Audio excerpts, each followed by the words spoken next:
बिना तेल लगौले जाला यार तेल भीतर हो मुसर दूसर हो बिना तेल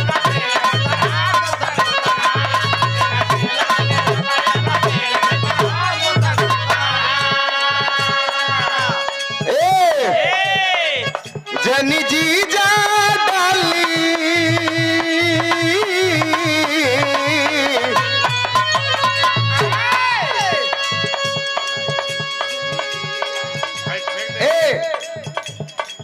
जबरी जी जा डाली जी रंगवा मुल्ला लस लस करता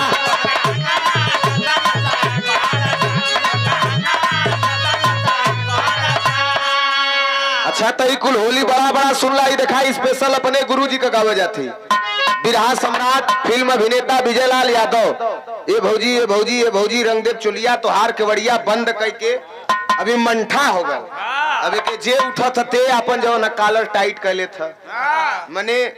थप्पड़ केहू कहा चला केहू दे था पाक से लग जा था पाए क्यों करे बात घरे आए के टाइट हुआ दिखाई गुरुजी गौले रहलन तनी से खाली स्वर दा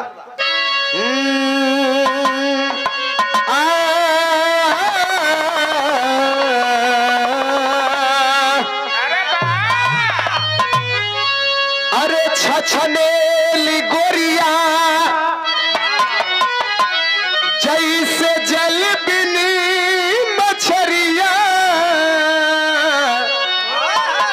अरे रतिया बिरह तो हमके सतावले असरदी बेदर्दी दर्दियो न बूझे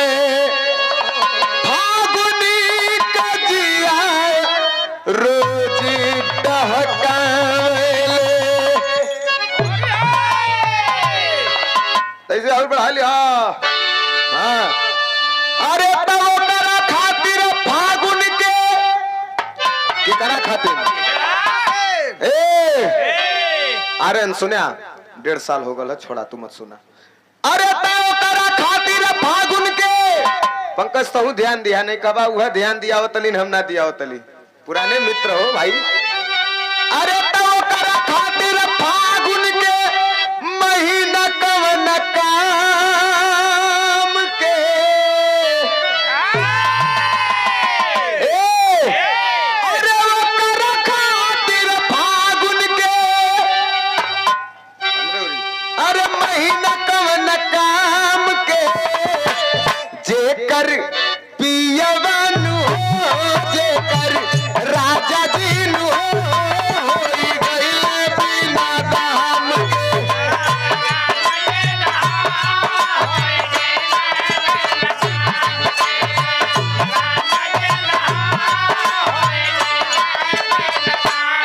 अरे तो करा खातिर फागुन के महीना कवन काम के जेकर बलमुनु जेकर राजा जी लंगड़ी हाँ समझला अब अरे जेकर बलमुनु जेकर राजा जी नु गइल बिना काम के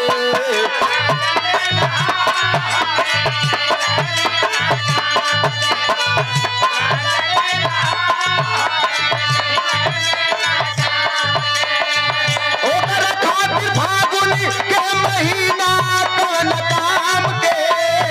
ओकर खातिर फागुन के महीना कवन काम के जेकर बालमुनु जेकर राजाउनु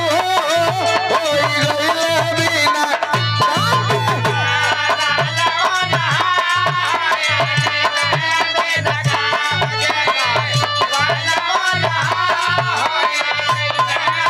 अच्छा ओकर मर्द बड़ा निर्मोही रहे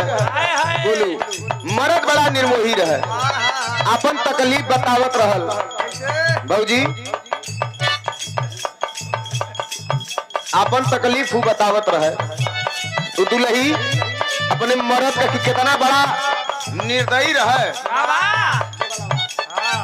कितना बड़ा निर्दयी रहे कितना बड़ा निर्दयी रहे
अरे हम डाली तो डाला